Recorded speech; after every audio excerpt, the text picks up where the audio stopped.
आज मस्त रेडी बिडी झाले, वेणी घातली होती खूप दिवसांनी आणि सगळं आवरल्यानंतर आज मी म्हटलं की नाश्ता मीच बनवते.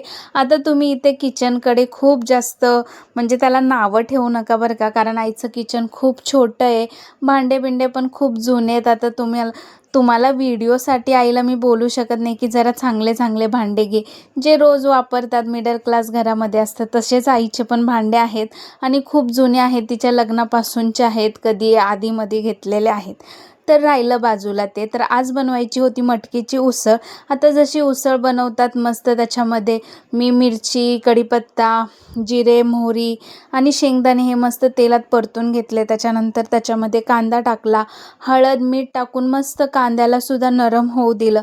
ते झाल्यानंतर आईने जी पण मटकी भिजवलेली होती ती टाकली आणि मस्त त्याला थोडीशी शिजवू दिली वाफेवरती.